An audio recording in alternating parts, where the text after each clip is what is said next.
tốt lành hết, tại sao con lại chê? Và nếu như mà một người thực hành hạnh đầu đà như thế mà chê không phải chánh đạo, thì chúng ta ở đây chánh đạo nổi không? Chúng ta ngày ăn mấy bữa? Xin chào cô chú, anh chị và các bạn. Chào cô chú, anh chị và các bạn đến với kênh Tại Sao và Vì Sao. Hôm nay con có xem một cái clip của thầy Thích Minh Thiền nói về việc tu hành của sư Minh Tuệ. Con thấy hay và tuyệt vời lắm, nên con chia sẻ tới cô chú, anh chị và các bạn cùng xem cùng con nhé. Thưa đại chúng, hôm bữa con có nói một lần về vấn đề của nhà sư Minh Tuệ. Tại sao chúng ta lại chửi nhà sư? Tại sao chúng ta nói nhà sư không tu theo chánh đạo? Nhà sư có làm gì sai không? Có gì có phạm giới luật không? Có làm gì trái pháp luật không? Không. Nhà sư ôm bình bát đi khất thực, đi du hóa, đi kết duyên với mọi người, rày đây mai đó. Đó là hạnh đầu đà. Chúng ta nên tán thán ca ngợi. Chúng ta là ai mà để nói nhà sư không theo chánh đạo, nói là nhà sư tà đạo? Với cả những người họ không làm gì hết, họ không có đóng góp cho cuộc sống này, họ không cống hiến cho gia đình, cho xã hội, họ chỉ sống cho bản thân họ thôi. Ý là họ có sự ích kỷ đó. Chúng ta cũng không được lên án, chúng ta cũng không được chê bai người ta. Vì cuộc sống của người ta biết, cuộc sống của mình biết. Tại sao mình bỏ cuộc sống của mình mà mình chạy theo, mình quan tâm cuộc sống của người ta, để rồi mình lên án, mình phê bình, để rồi mình để cho mình có những cái nhận định, có những cái đánh giá nó không nên như thế. Con thưa với đại chúng, trong cái hạnh đầu đà đó là hạnh của y phấn tảo, hạnh của ba y, hạnh là đi khất thực, hạnh khất thực theo thứ tự, và hạnh là nhất tọa thực, hạnh ăn trong bình bát, và cái hạnh không có nhận thức ăn dư. Tức là ăn là ăn hết thức ăn thôi, và nhận đủ thức ăn ăn hết, chứ không để thức ăn thừa lại. Hạnh ngủ ở ngoài trời, hạnh ngủ ở gốc cây, hạnh ngủ ở trong rừng, hạnh ngủ ở tất cả mọi nơi, và hạnh không bao giờ nằm. Đó là cái hạnh của đầu đà. Và nhà sư Minh Tuệ sư đi khất thực, và một ngày ăn một bữa, không nhận thức ăn nhiều. Đã ăn rồi thì không nhận nữa. Thì ngủ gốc cây, ngủ ngoài trời, không nằm mà ngồi. Thì thưa với đại chúng, đó là sư đang thực hành cái hạnh đầu đà. Đời nay hiếm có người được như vậy lắm, hiếm có người được như vậy. Cho nên với những vị như thế, ta nên kính trọng, phải thấy mình không làm được. Nhà sư làm được, mình không làm được. Nhà sư thực hành được cái hạnh đầu đà, mình không thực hành được. Mình phải kính trọng, mình phải tán thán, mình phải ca ngợi, chứ không phải là chê.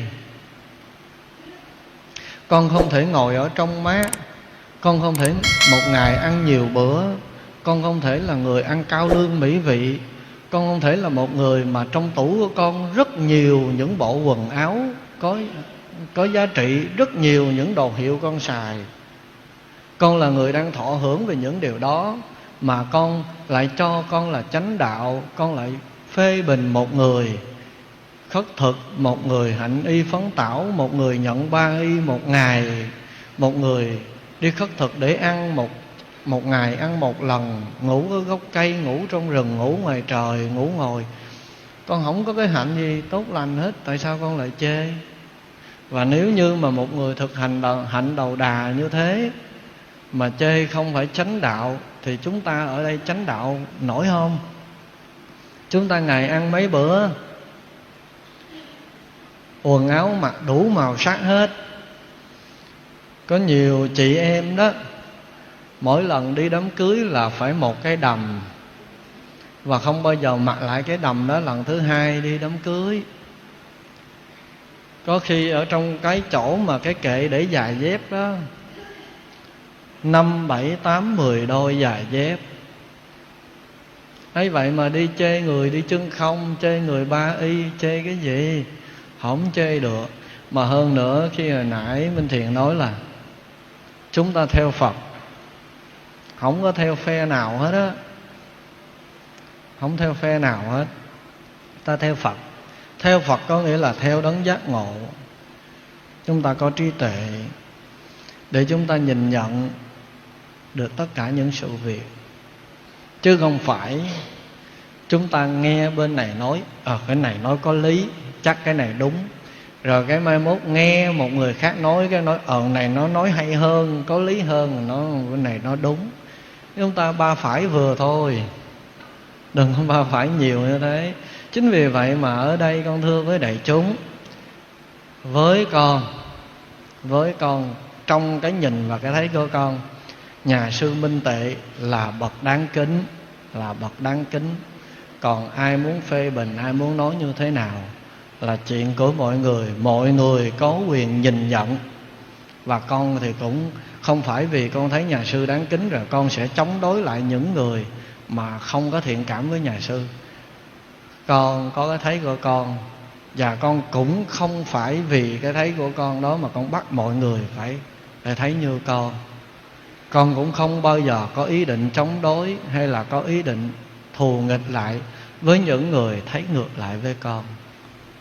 Nghĩa là thưa với đại chúng, tất cả chúng ta có quyền để nhìn thấy, có quyền để nhìn nhận và có quyền để đánh giá. Ai cũng có cái quyền đó hết. Cho nên chúng ta không được bắt buộc người khác phải theo mình, và chúng ta cũng đừng bỏ quên mình mà phải mãi chạy theo người khác. A Di Đà Phật. Các cô chú, anh chị và các bạn xem xong clip của thầy Minh Thiện thì mọi người thấy sao mọi người thấy hay và tuyệt vời không ạ? Chứ riêng con thì con thấy thầy Minh Thiện này rất là công tâm và rất là có chính kiến trong cái việc tu hành. Nói về sư Minh Tuệ, thầy nói tại sao chúng ta lại chửi nhà sư, chúng ta lại nói sư Minh Tuệ không tu theo chánh đạo. Thầy nói tiếp, thầy sư Minh Tuệ có làm gì trái pháp luật không, có làm gì sai không? Sư Minh Tuệ ôm mình bác đi khất thực, đi kết duyên với mọi người, này ngày đây mai đó, và đó là tu theo 13 hạnh đầu đà. Sư Minh Thiện nói, chúng ta là ai mà dám nói sư Minh Tuệ không tu theo chánh đạo? Thật sự mà cái từ mà chúng ta đó mà thầy Minh Thiện nói thì theo con nghĩ chúng ta là phần còn lại so với sư Minh Tuệ. Vì chúng ta đâu có làm được như sư Minh Tuệ. Bản chất chỉ có sư Minh Tuệ làm được là tu theo 13 hạnh đầu đà thôi, còn lại chúng ta không làm được. Nên chúng ta là ai mà dám nói sư Minh Tuệ không tu theo chánh pháp, không tu theo đúng chánh pháp, không phải là một bậc chân tu? Thật sự là chúng ta không có quyền để nói, vì chúng ta không có làm được gì cả. Cái giữ giới 5 giới thôi đó, đôi khi chúng ta không làm được nữa kìa, chứ đừng có nói tu theo 13 hạnh đầu đà của sư Minh Tuệ. Thật sự sư Minh Tuệ là độc nhất.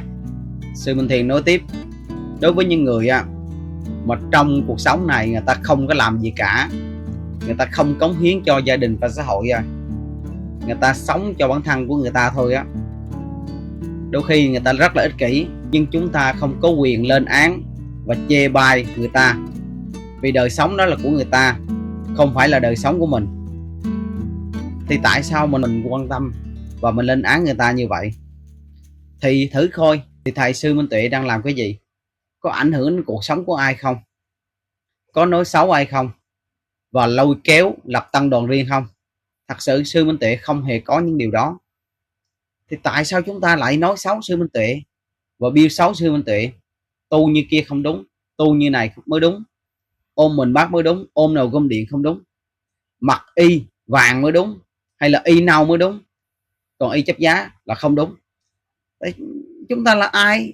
Chúng ta là ai mà chúng ta lại nói sư Minh Tuệ tu không đúng? Chúng ta mới thật sự là không đúng đó.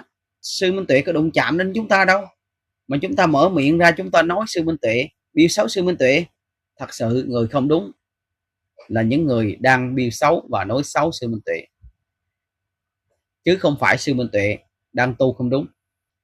Trong cái hạnh đầu đà đó, hành đi khất thực, sư Minh Tuệ đi khất thực một ngày một bữa, không nhận thức ăn nhiều, đã nhận ăn rồi á, đủ rồi, không nhận nữa.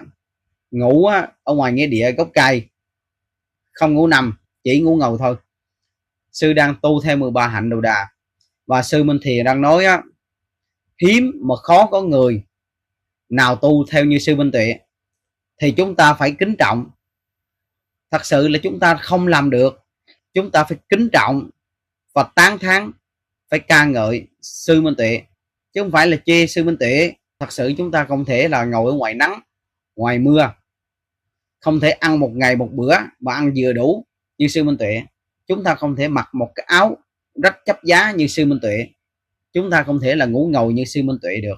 Và thật sự chúng ta tham tiền, tham vật chất, chúng ta còn tham sân si và so đo rất là nhiều người, và chúng ta không thể như sư Minh Tuệ được. Chúng ta không thể so với sư Minh Tuệ được. Sư Minh Tuệ nói á, những người nào ủng hộ sư Minh Tuệ thì sư Minh Tuệ vẫn chúc người ta hạnh phúc. Còn những người nào không ủng hộ, tán thán sư Minh Tuệ thì sư Minh Tuệ vẫn chúc người ta hạnh phúc. Miễn sao những người sống với nhau hạnh phúc là sư Minh Tuệ hạnh phúc. Chứ sư Minh Tuệ không có cái gì mà gọi là sân si đối với những người khác cả. Thì tại sao chúng ta là cái gì? Chúng ta là ai?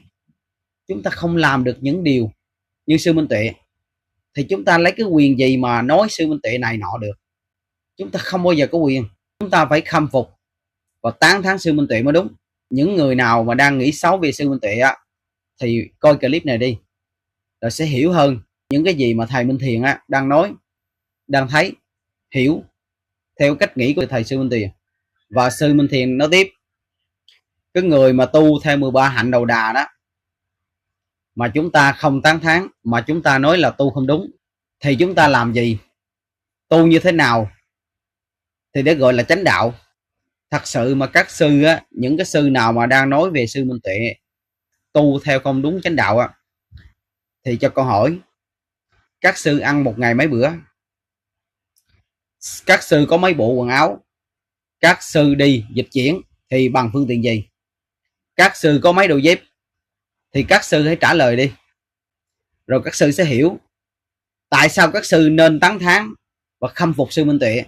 Tại sao người dân người ta khâm phục, người ta tán thán, người ta đảnh lễ sư Minh Tuệ bây giờ hiện giờ rất là đông luôn? Vì những cái gì mà sư Minh Tuệ làm được á, thì đâu có phải ai cũng làm được. Và hiện giờ không có ai á, ngoài sư Minh Tuệ làm được tu theo 13 hạnh đầu đà. Nên cái việc mà tán thán hay là khâm phục hay là đảnh lễ sư Minh Tuệ, điều đó là bình thường, không có gì phải bàn cãi cả. Thật sự á, mà khi chúng ta nhận xét người nào mà tu theo đúng chánh đạo hay không á, thì phải quay về quán chiếu với Phật Thích Ca Mâu Ni, xem nhớ những người nào á đang tu á thì có giống Phật Thích Ca Mâu Ni hay không. Vì vốn dĩ á, Phật Thích Ca Mâu Ni là người tạo ra đạo Phật này mà, gọi là ông tổ của đạo Phật mà. Nên những cái người nào mà gọi là tu chánh đạo á thì phải quán chiếu về cái thời của Phật Thích Ca Mâu Ni tu á thì mới đúng. Chứ không phải á là nói cái người này tu đúng rồi người kia tu đúng theo kinh kia kinh nọ, không quan trọng. Theo con á, cứ quán chiếu về với Phật Thích Ca Mâu Ni, thời Phật Thích Ca tu như thế nào á để trở thành đắc đạo, để giải thoát được á, thì chúng ta phải nhìn lại, chứ không phải á, chúng ta phân chia và là với theo người kia, với theo người nọ. Video của con cũng đến đây là hết rồi. Cô chú anh chị và các bạn thấy hay thì nhớ like video cho con, ủng hộ con bằng một nút đăng ký để con có động lực ra video mới hay hơn. Cảm ơn cô chú anh chị và các bạn rất nhiều. Chúc cô chú anh chị và các bạn một ngày nhiều niềm vui, hạnh phúc và an lạc. Hẹn cô chú anh chị và các bạn ở video tiếp theo nhé.